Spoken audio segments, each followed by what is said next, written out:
Muy buenas tardes, gracias por sintonizar esta conferencia de prensa a través de las distintas plataformas de los medios de comunicación, en el que las autoridades de gobierno nos darán el balance y actualizan de la situación y esfuerzos conjuntos de cómo enfrenta Costa Rica la emergencia por el COVID-19.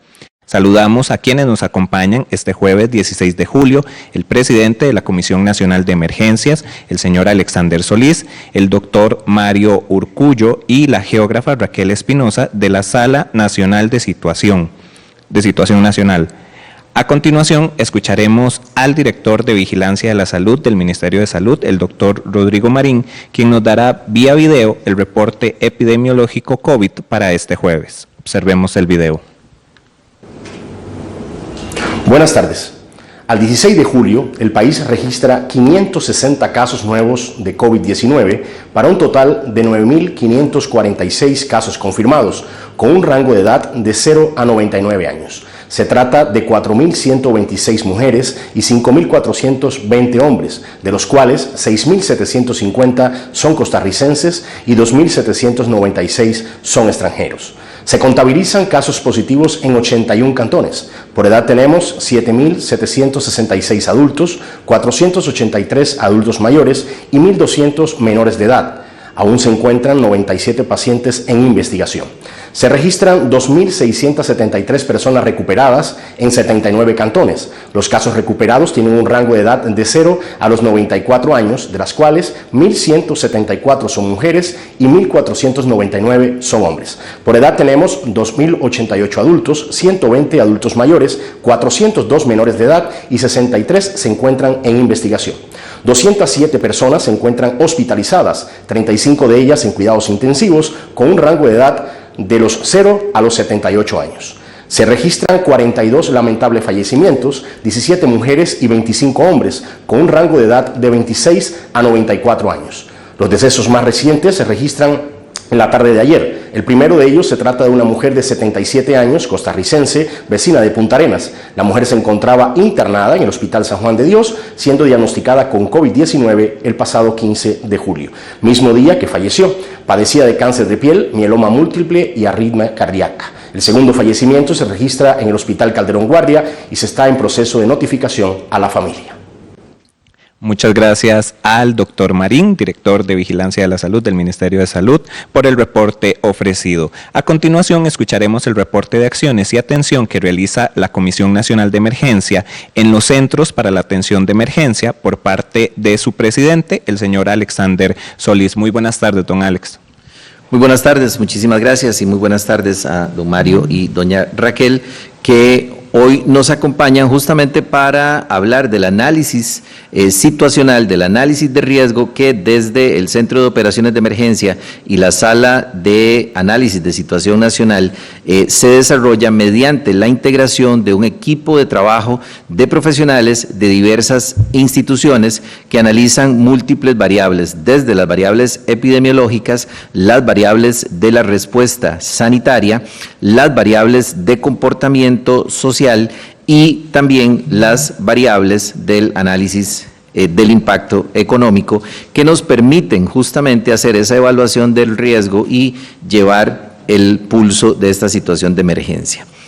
Quiero referirme muy rápidamente al análisis de riesgo que realizamos. El análisis de riesgo se debe valorar a partir de 3 elementos. El peligro, que en este caso es el virus, el SARS-CoV-2, la vulnerabilidad, que es la susceptibilidad que las personas tienen para enfermar, y lo hemos hablado ampliamente por diversos factores de riesgo, y el grado de exposición, que tiene que ver cómo, en función de cómo se transmite el virus, nosotros pasamos corto o largo periodo expuestos al virus, y esa es la forma en la que nos podemos contagiar, y por eso también se establecen las medidas de control y mitigación. Dicho esto, cuando analizamos estos 3 factores, uno puede llegar a una conclusión, y eso lo van a ver ustedes a partir de la presentación que los especialistas en el manejo de información y en la respuesta sanitaria a emergencias nos van a presentar. El factor de cambio lo tenemos las personas cuando valoramos el grado de exposición y también corregimos los factores de vulnerabilidad. Y también la comunidad, el comportamiento que estemos teniendo. Yo diría en conclusión que aquí el factor de cambio lo tenemos nosotros y está en nuestras manos. Somos nosotros los únicos que podemos incidir satisfactoriamente en la en la reducción de esa ampliación de la transmisión del virus y también en fortalecer la capacidad de respuesta del sistema de salud, procurando y haciendo el gran esfuerzo para que las personas no tengan que llegar al sistema hospitalario. En esa medida, hemos tenido grandes avances y aquí quiero hacer un agradecimiento profundo a todas las organizaciones, corporaciones municipales, autoridades locales, asociaciones de desarrollo, iglesias, instancias privadas que han facilitado instalaciones para que podamos operar con los centros de atención de casos positivos, o que también los hemos llamado albergues. Y en el sentido de que tenemos 3 tipos de albergue que habilitar durante las próximas semanas y en cada una de las comunidades. El que tiene que ver el centro de atención de casos positivos, el sitio para aislamiento de casos sospechosos y de cara al periodo lluvioso también los centros de albergue para personas sanas que habitan en condiciones de vulnerabilidad en zonas propensas a inundación.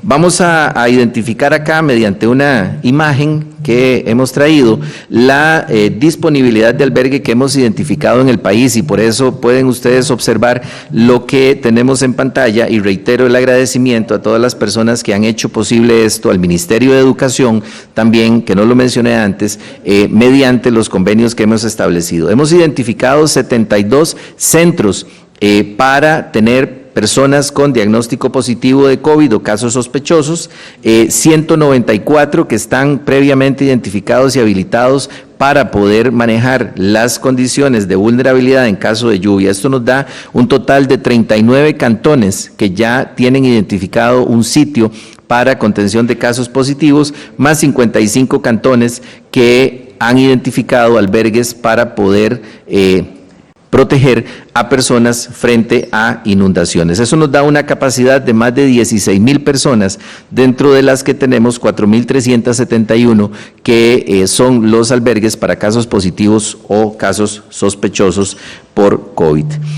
No quiero dejar de mencionar que la estrategia de contención comunitaria para aquellos sitios donde no haya personas que no pueden hacer su aislamiento en la vivienda donde residen, es una estrategia sumamente efectiva y positiva. Ya lo hemos demostrado con 73 personas que han sido dadas de alta en estos centros de atención de casos positivos. Tenemos en este momento 192 personas que están siendo protegidas y esto quiero posicionarlo muchísimo, quiero transmitirlo. Es la primera protección para las familias, donde no haya una condición sanitaria, ambiental adecuada o de seguridad para que las personas hagan su aislamiento. La primera protección va a ser para la familia de quien resulte con un diagnóstico positivo por COVID, porque eso nos reduce esa transmisión.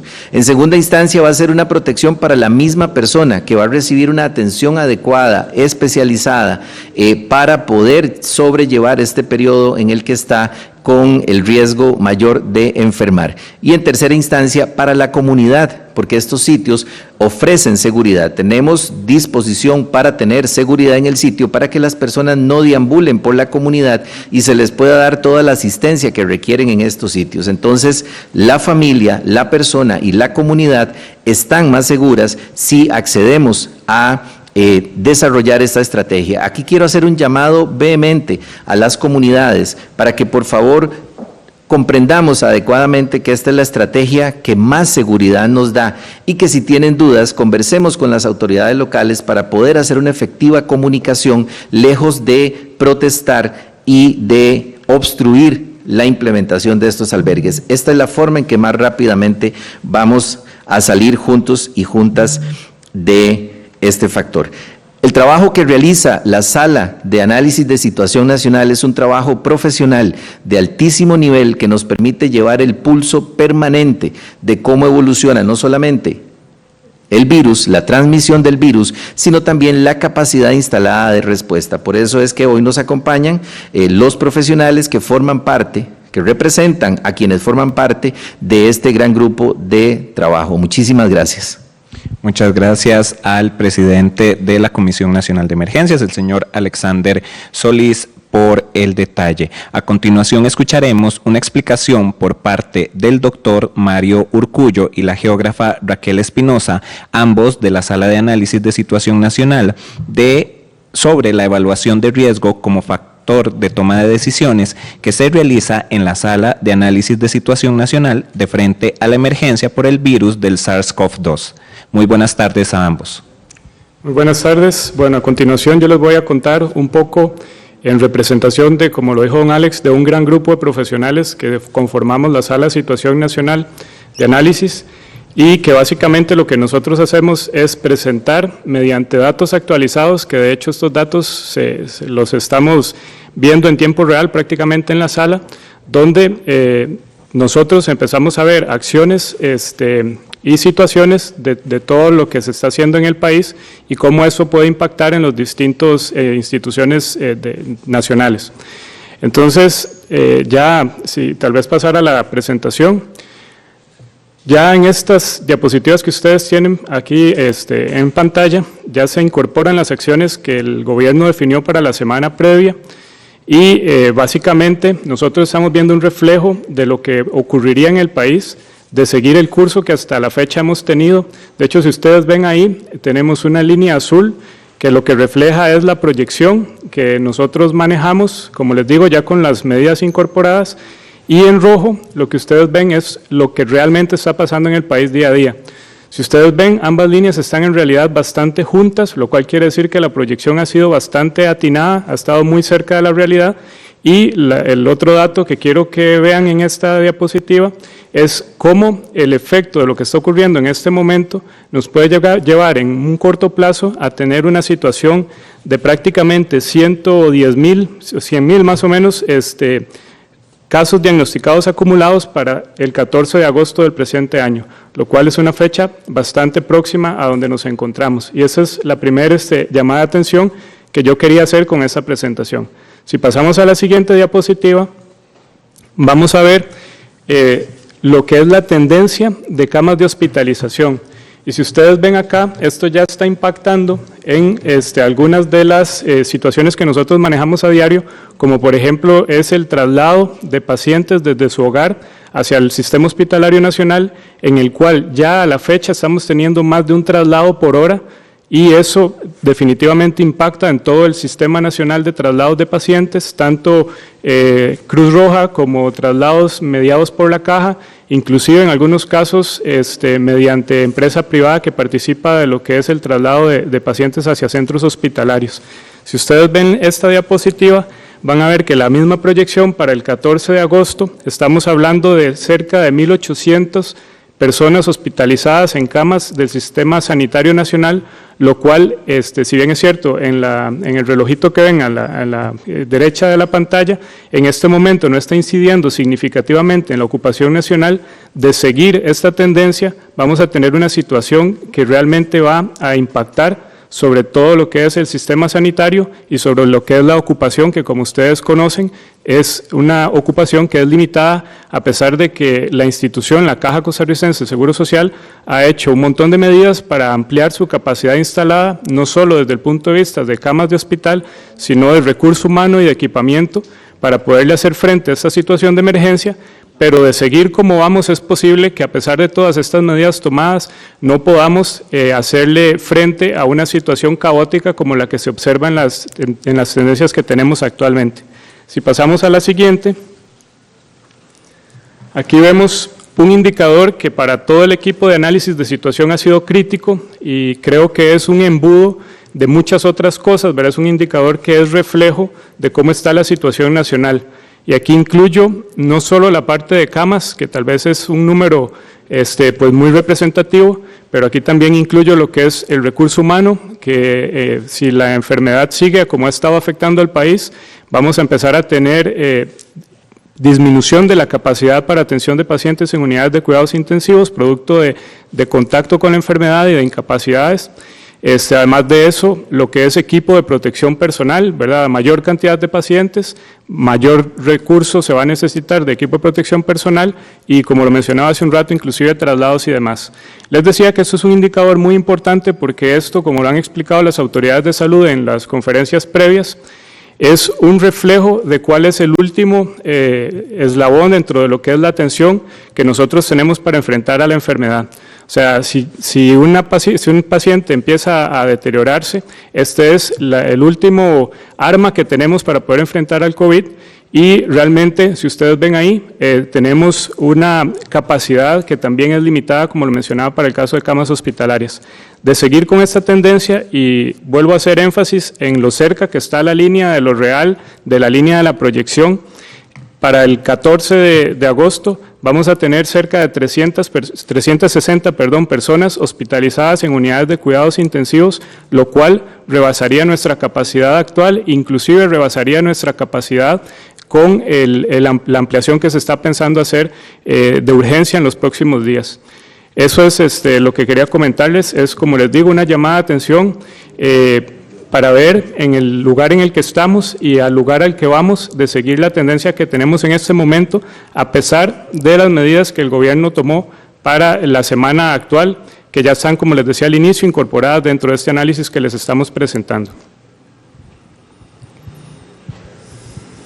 La siguiente diapositiva, por favor. La evaluación del riesgo nos lleva a hacer un control y nos lleva a la tarea de monitorear constantemente los hospitales nacionales.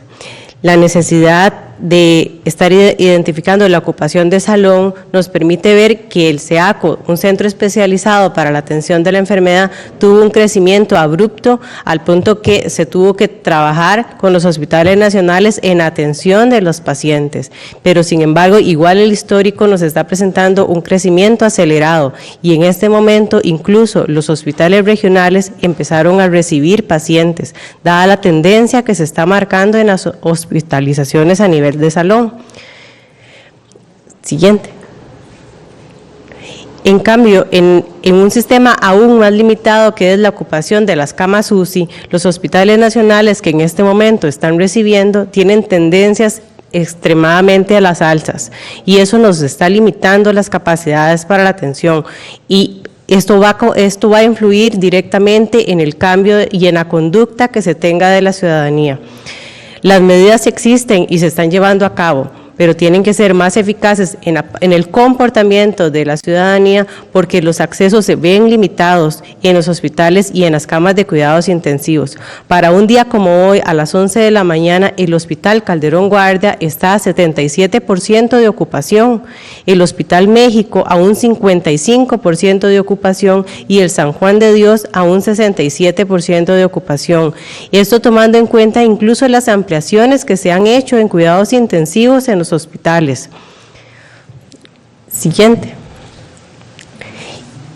Como vemos, los casos activos nos están diciendo dónde tenemos las altas concentraciones, incluso a nivel interno monitoreamos cuáles son los centros hospitalarios que van a recibir esta cantidad de pacientes, porque es necesario contar con todo el equipo de protección para el recurso humano que va a estar ahí. Las alertas han incidido directamente en los casos activos y en la disminución, pero esto no se va a cumplir si el comportamiento de la ciudadanía no hace un alto en el camino y se dan cuenta que las fiestas, uno de los eventos que nos genera alta tendencia al crecimiento, cambian. ¿Y qué nos están diciendo incluso las alertas tempranas para las próximas 2 semanas? Que tenemos un constante crecimiento de fiebre y tos en ciertos lugares del país, a los que además ya se están asociando medidas y planes de acción institucionales que deben repercutir en la disminución y en la tendencia creciente y acelerada. Prácticamente este comportamiento cambia, no solo con las medidas que se han hecho porque han demostrado que el sistema sanitario no ha colapsado, sino también en el comportamiento que nosotros como ciudadanos hagamos a la enfermedad. Para concluir, yo quería ampliar en esto que está diciendo Raquel, que realmente números aquí en estas gráficas que vemos representan personas Y realmente es de felicitar al país que la primera tendencia que nosotros teníamos en realidad no ocurrió como se calculó, y eso en parte fue gracias a todas las medidas que se han tomado y a todo el acatamiento que la población ha tenido. Si nosotros queremos que esta curva no se manifieste como está en este momento, necesitamos empezar a ser mucho más agresivos, tanto a nivel personal como a nivel comunitario, acatar las medidas que hemos venido diciendo todos los días en estas conferencias de prensa, para que así esa curva que estamos viendo tan a la alza pueda mantenerse, idealmente inclusive disminuir. Y eso va a depender de cada uno de nosotros. Muchas gracias al doctor Mario Urcullo y a la geógrafa Raquel Espinosa, ambos de la Sala de Análisis de Situación Nacional. Esta tarde no contamos con la participación presencial de colegas en el auditorio de Casa Presidencial, por lo que procedemos a realizar la lectura de las consultas de los medios regionales. La primera consulta es para el doctor Mario Urcullo, la realiza Acontecer Herediano.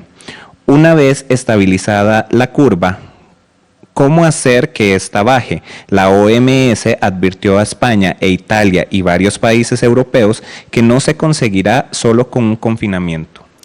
Sí, es correcto. Bueno, de hecho la Sala de Análisis de Situación ha sido muy enfática en que tanto para arriba como para abajo las medidas tienen que ser de forma escalonada. Nosotros hemos estado revisando cuáles son los indicadores que más peso tienen, tanto para disminuir la curva o la pendiente que la curva tiene, y precisamente con base en esto es que vamos a hacer las recomendaciones para que las autoridades tomadoras de decisión puedan ejercer un control que sea ni totalmente sanitario, que tenga, digamos, en cuenta todo lo que es la parte social y económica, como mencionaba don Alex al inicio de esta presentación. Y básicamente esa es la idea, o sea, nosotros vamos a hacer ese análisis a diario para que los tomadores de decisión tengan suficientes herramientas para que ese tanto crecimiento como decrecimiento de las medidas de restricción puedan tener un efecto lo más positivo para la población nacional. Muchas gracias, doctor Urcullo. La siguiente consulta es para el presidente de la Comisión Nacional de Emergencias. La realiza Noticias en Línea CR. Viendo el nivel que sigue ante el aumento del COVID a nivel país, ¿se podría prolongar más días las medidas sanitarias, don Alexander? Muchísimas gracias. Como lo mencioné al inicio de la conferencia, todas estas acciones, estas medidas de control sanitario que se establecen se basan en los análisis que se están llevando a cabo, tanto en los niveles locales como en la sala situacional. Eso lo que nos ha implicado es el nivel de toma de decisiones adecuado para el establecimiento de las alertas, sobre todo el cambio de alerta que hemos tenido hacia los niveles de alerta naranja cuando observamos algunas tendencias al aumento de riesgo en diferentes cantones o las medidas como las que estamos teniendo en este momento. Recordemos que hablamos la semana anterior de del tiempo, la temporalidad de las medidas y el análisis que estaríamos desarrollando. En este momento, desde anoche, ya se inició esa fase de análisis de la situación actual. En este momento hay un equipo de trabajo que sigue en el Centro de Operaciones de Emergencia, justamente valorando cuáles deben ser las condiciones para la próxima semana al término de este primer momento. En este momento estamos justamente a la mitad del periodo que se estableció y hemos comenzado ese análisis para poder determinar qué sigue en los próximos días. Como lo mencionaba el doctor Urcullo, es un análisis permanente, a diario, ya lo vimos con Raquel también, del pulso, por llamarlo de alguna forma, que se lleva constantemente de los traslados. Yo no sé si el doctor lo mencionó, no lo recuerdo ahorita, pero dentro del análisis que ellos han hecho, por ejemplo, nos mencionaban el tiempo en el que cada cuánto se están trasladando pacientes a la red de servicios de salud, y hablaba el equipo de trabajo de aproximadamente cada hora está llegando un paciente a alguno de nuestros servicios de salud en el país, y eso realmente pues nos muestra esa tendencia que llevamos. Muchas gracias, don Alex. Por favor, su mensaje final. Muchísimas gracias. Muy, muy concreto, yo creo que en la primera ola que tuvimos, el periodo que vivimos entre marzo y abril fuimos sumamente exitosos en retardar esa transmisión del virus. Eso nos permitió prepararnos, adquirir equipos de protección personal, ampliar capacidades hospitalarias, pero hoy estamos frente a una nueva condición. Ya lo hemos visto, estamos muy cerca de rebasar esa capacidad hospitalaria y esto nos demuestra que la estrategia no necesariamente la podemos delegar en la ampliación de los servicios de atención. Cuando la gente llega a un centro de atención, a la red de servicios de salud, ya está enferma. Y eso tiene unos periodos de recuperación, unos periodos de estancia en estos servicios, que es lo que hace que frente al aumento de casos se saturen los servicios. Por eso expliqué el tema de la exposición como el factor clave en poder impactar esa fórmula de riesgo y en poder contener la transmisión. Así que el esfuerzo, la estrategia tiene que basarse en la prevención, y la prevención solo está en nuestras manos, la prevención solo está de nuestro lado, y por eso necesitamos trabajar muy fuertemente en las medidas comunitarias, la organización comunitaria, la comunicación y la cooperación conjunta, y esa estrategia de nivel comunitario es lo que nos va a permitir, además de la responsabilidad individual, poder evitar enfermarnos. El objetivo fundamental es que no enfermemos y que no tengamos que ir a un centro de salud. Si no tenemos condiciones para cumplir la cuarentena, podemos acudir al Sistema Nacional de Gestión de Riesgo para que podamos cumplir la cuarentena en un centro de atención de casos positivos o sospechosos, y de esta forma vamos a estar más protegidos. Protegemos a nuestra familia y protegemos a nuestra comunidad. Así que ya sabemos, la respuesta está en nuestras manos. No podemos depender de solamente los servicios de salud. Hacemos todos los esfuerzos para ampliar esa capacidad, pero no podemos basar nuestra estrategia ahí. Muchísimas gracias. Muchas gracias, don Alexander Solís. También muchas gracias a los colegas que participaron de manera remota. También nuevamente al presidente de la Comisión Nacional de Emergencias, el señor Alexander Solís, al doctor Mario Urcullo y a la geógrafa Raquel Espinosa de la Sala de Situación Nacional por habernos acompañado esta tarde. De esta forma damos por finalizada esta conferencia de prensa. Muchísimas gracias por su sintonía. Los esperamos mañana con una nueva actualización al ser las 12:45. Muy buenas tardes.